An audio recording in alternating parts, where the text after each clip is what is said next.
Bienvenue sur le podcast du site maghrebemergent.com, le média indépendant et apolitique qui reprend toute l'actualité du Maghreb au quotidien. Je suis votre journaliste aujourd'hui.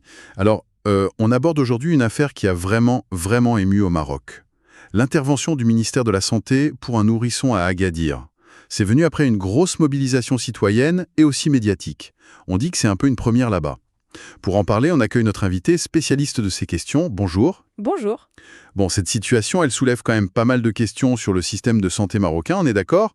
Expliquons un peu ce qui s'est passé. Peut-être pour commencer, pouvez-vous nous rappeler les faits? Qu'est-ce qui a vraiment déclenché cette intervention du ministère? Alors oui, tout est parti d'une manifestation. C'était devant l'hôpital Hassan II à Agadir. Et au milieu des manifestants, il y avait ce père. Il portait son bébé, un tout petit, un nouveau-né, qui avait une affection dorsale assez rare. Et bon, les images de ce papa avec son enfant, elles ont énormément circulé. D'accord. Et la manifestation elle-même, c'était pourquoi, au juste? En fait, les gens qui étaient là protestaient contre ce qu'ils décrivent comme une dégradation des services de santé dans la région. C'est ça le fond du problème. Ils parlaient d'un manque d'équipements médicaux, pas assez de personnel soignant non plus. Ils demandaient vraiment une amélioration et vite, quoi. Hmm. Et l'impact des images du bébé alors? Ça a joué quel rôle exactement? Énorme. Ces images sont devenues virales sur les réseaux sociaux principalement. Ça a provoqué une émotion très très vive dans la population. Cette diffusion massive, en fait, ça a vraiment mis la lumière sur les difficultés de l'hôpital, du système de santé local.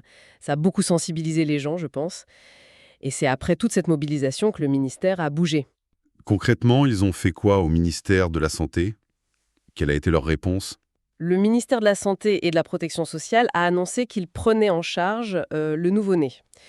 L'article qu'on a consulté insiste bien sur le fait que cette prise en charge directe par le ministère, qui vient après une mobilisation, comme ça, suite à des images, eh bien, c'est présenté comme quelque chose d'inédit au Maroc. Donc, si on résume un peu, on a une situation personnelle très douloureuse qui est amplifiée par les réseaux sociaux au milieu d'une manif pour de meilleurs soins et ça aboutit à une réponse directe du ministère présentée comme exceptionnelle, c'est ça?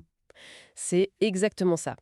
Ça montre bien deux choses, je trouve. D'un côté, la capacité de mobilisation des citoyens avec les outils numériques, c'est indéniable.